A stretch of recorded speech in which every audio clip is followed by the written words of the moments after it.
Relationship enshittification. How fear and entitlement ruin love.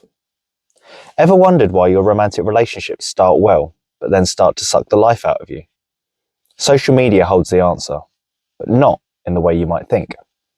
David Bird here, therapist, counsellor and change worker. Tech critic Cory Doctorow writes about the enshittification of online platforms. Enshittification is a three-stage process whereby websites and apps gradually get worse over time. First, attracting users with cheap or free services, for example, social media. Second, attracting businesses to sell to those users, for example, advertisers. And third, squeezing both parties to maximize profits, for example, intrusive ads which cost an arm and a leg. But this isn't by accident.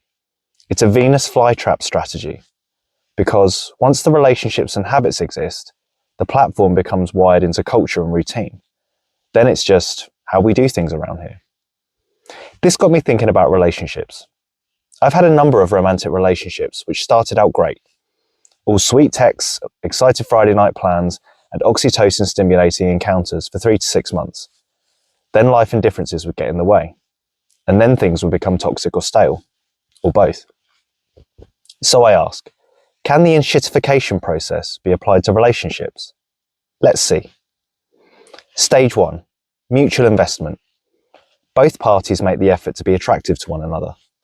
There's little resistance and lots of benefit of the doubt. An eagerness to follow rupture with repair. Both putting their best foot forward, exploring the new connection and willing to create new habits. In essence, they choose each other and choose to build and nurture the relationship. Stage 2. Mutual lock-in. Bonding deepens as both become more invested. They're no longer autonomous single agents. It's a partnership where one affects the other. This can create a sense of belonging, safety, and mutual support, but also stress from fear of loss, responsibility, and differing wants, needs, and values. All whilst the novelty and romance of the honeymoon glow begins to wear off, and real life is kicking in. Work, family, friends, and general day-to-day adulting. For better or worse, there's dependency, relational weight, and opting out would mean more than just an "it's me, not you" text. Stage 3.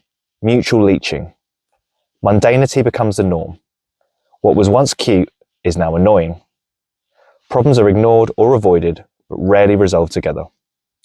The previously appreciated is now taken for granted, even expected. On some level, there's an awareness, a belief, the other just won't leave. Hence, there's less reason to try. Both still have their needs, but try to get them met without giving back. Growing dissatisfaction can lead to looking outside for fulfillment, temptation via work, vices, or other potential lovers. Neither want to stay in as things are, but don't see a way out either. So in place of love and reciprocity, grows resentment, fortified by entitlement. Now, arguably, this can play out one-sidedly. Say, if one is the breadwinner or another is more emotionally invested. And I've had a number of clients over the years hint at a milder version with, "We just live in the same house now. It's like we're only housemates." But I'd guess the underlying mechanism of apathy, fear, and entitlement still run the game in many cases.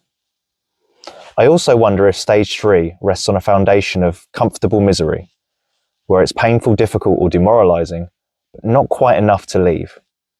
A version of the sunk cost fallacy, if you will, whereby the fear of losing what's already been invested is higher than the perceived gains of leaving. Both either too scared or arrogant to commit to the uncomfortable decision to either show up differently or walk away. Where are you coasting unhappily, no longer fully invested, but avoiding the difficult decision to either knuckle down or move on?